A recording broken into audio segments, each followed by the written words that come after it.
وإذ قال لقمان لابنه وهو يعظه يا بني لا تشرك بالله إن الشرك لظلم عظيم وإذ قال لقمان لابنه وهو يعظه يا بني لا تشرك بالله إن الشرك لظلم عظيم.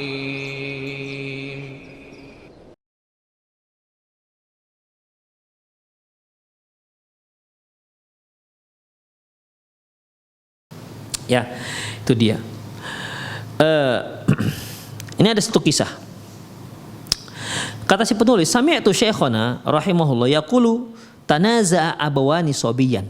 Bahwasanya antara seorang ibu dan ayah, mereka bertengkar untuk memperebutkan hak asuh terhadap si anak. Yang si ibu mengatakan, udah dia dengan saya tinggalnya. Si ayah mengatakan, enggak, dia dengan saya, jangan denganmu. Kata, ya namanya juga orang bertengkar. Kemudian inda ba'dil hukam, dua orang bertengkar memperdebatkan hak asuh di depan seorang hakim. Fa khayyarahu bainahuma, lantas si hakim meminta si anak untuk memilih mau dengan ibu atau mau dengan ayah. Fakhtara abahu, ternyata si anak pilih ayah, nggak pilih ibu. Masya Allah, si anak pilihnya ayah, nggak mau dengan ibu. Tentu Pak Hakim kan harus tahu alasannya apa. Ya anak pasti ada alasannya mengapa dia pilih ayahnya atau mengapa dia pilih ibunya. Faqalat lahu ummuh salhu li ayyi syai'in yakhtaru abahu. Kata si ibu, Pak Hakim coba tanya si anak, kenapa dia, apa alasannya dia pilih ayahnya. Fasa'alahu, maka si hakim pun bertanya kepada si anak. Qala, kata si anak, ummi taba'athuni kulla yawmin li kitabin wa faqihin yadribuni. Kata si anak, ibuku setiap hari nyuruhku untuk baca kitab, setiap hari nyuruhku untuk belajar kepada faqih fulan, ya. Setiap hari disuruh, dan dia pukul aku disuruh belajar. Dia suruh aku belajar, dia pukul kalau aku nggak mau belajar. Sementara wa abi yatrukuni bil la'bi ma'asibyan. Sementara ayahku nggak ada dia suruh-suruh, dibiarkan. Kalau bahasa anak kecil, dibiarkan awak main terus. Enak kan? Dengan ibu asik belajar aja. Suruh baca kitab lah, belajar kitab inilah. Dipukul lagi kalau kita nggak mau. Enak dengan ayah, ya. Ya enak dengan ayah, dibiari aja, nggak belajar, main aja. Ya anak kecil ikhwah, dia kan belum tahu apa masalah dirinya. Apa maslahat yang terbaik untuk dirinya. Macam kita dulu waktu kecil lah, yang malas belajar ini, ya. Kan nggak ngerti, ngapain lah kita belajar. Demikian ikhwah. Kalau kita punya anak, ya, kemudian dari kecil kita suruh udah ngapal Quran, ada saat-saat dia jemu.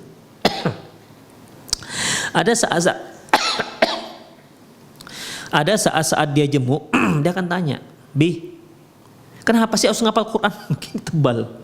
Kenapa harus ngapal Quran? Dia kan belum tahu, ya. Dia belum tahu. Udah nah, insya Allah kamu nanti akan tahu. Malas lah, kan bisa begitu ya. Apalagi kalau ayah ibunya nggak ngapal Quran. Kenapa sih ya? Kenapa sih mak? Ibu kok ngapal Quran? Disuruh ngapal Quran? Insya Allah bermanfaat, berpahala. Memang ayah ibu ngapal Quran? Nah, kan sudah nggak bisa lagi ngomong lagi kalau saya seperti itu, ya. Sudah dijeb habis dengan anaknya, sudah nggak ada hujah lagi. Gimana? Makanya ibu dan ayah, para ibu yang ingin anak ngapal Quran, ibu dan ayahnya juga harus pelan-pelan ngapal Quran. Paling tidak walaupun nggak sebanyak anak, tapi ya harus ada keinginan untuk ngapal Quran. Jangan sampai anak mengatakan, ibu pun hanya nyuruh-nyuruh aja, ibu aja nggak ngapal Quran. Nah demikian. Coba ibu ngapal pelan-pelan. Iya nak, ibu ngapal Quran, tapi masih maklumlah orang tua, masih sampai araital ladzi. Tapi kan ada modal untuk bertahan, punya hujah begitu. Makanya dulu mama nggak ngapal Quran, nggak disuruh nenek. Makanya kamulah yang masih muda, masya Allah, supaya selesai Al-Qurannya. Jadi punya hujah ikhwah, ya rahimani Allahu wa iyyakum. Ya jadi kalau ternyata si anak milih bapaknya karena bapaknya nggak nyuruh dia belajar, kasih jajan, enak lah pokoknya. Sementara dia nggak mau pilih ibunya cerewet, nyuruh dia sholat pagi, suruh dia sholat, kemudian suruh dia baca Quran, suruh dia belajar, kalau nggak dipukul, dicubit. Ya anak kecil namanya, enak dengan ayah lah. Lantas, ikhwah rahimanallahu wa iyyakum, apa kata hakim? Apa keputusan hakim? Kan tadi kalau ceritanya hadis Rasulullah SAW, dia kan tergantung pilihan anak. Tergantung pilihan anak. Dia pilih ayah, ya ayah di bawah ayah. Dia pilih ibu, ya di bawah ibu. Tapi kan harus tahu alasannya juga Pak Hakim. Harus harus Pak Hakim ini harus mengetahui kondisi ayahnya dan kondisi ibunya. Demikian. Mendengar alasan si anak, faqadha bihi lil maka hakim pun mengatakan, wah, gak bisa. Ini anak itu lebih besar maslahatnya dengan si ibu ketimbang si ayah. Dia mengatakan, anti ahakku bihi, kamu wahai ibu lebih berhak terhadap anakmu. Anak ini lebih bagus dengan kamu ketimbang dengan ayahnya. Demikian ikhwah rahimanallahu wa iyyakum. Jadi menjadi seorang hakim itu bukan mudah ikhwah. Untuk mendalami kasus, gimana si anak, gimana si ibu, gimana si ayah.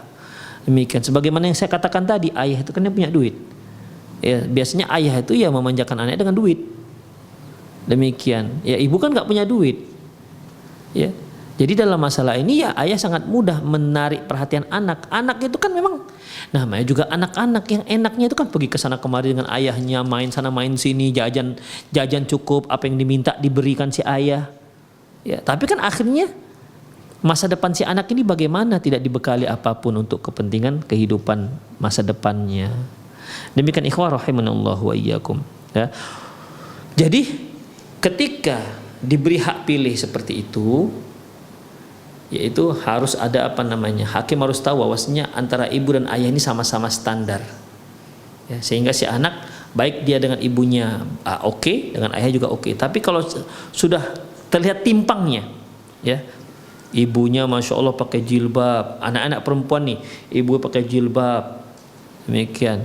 Sementara si ayah datang pakai celana pendek, istri baru dia rambutnya pirang, masya Allah kan, subhanallah, pirang, pakai jeans yang koyak-koyak, pokoknya modelis lah, ya, model mak tirinya. Kemudian ke dikit-dikit shopping, dibawa anaknya selalu dibawa ke shopping, mau beli apa, jajan apa, terserah dia. Demikian. Melihat ini kan hakim harus, ini anak kalau dibiarkan ke ayahnya bisa nggak sholat, ini bisa nggak baca Quran, bisa nggak jadi anak yang soleh, maka diberikan dia kepada ibunya. Demikian ikhwah rahimanallahu wa iyyakum. Demikian juga sebaliknya, ya. Jadi kalau ini diajukan kepada seorang hakim, maka yang dilihat adalah apa yang paling besar maslahatnya untuk si anak. Demikian ikhwah rahimanallahu wa iyyakum.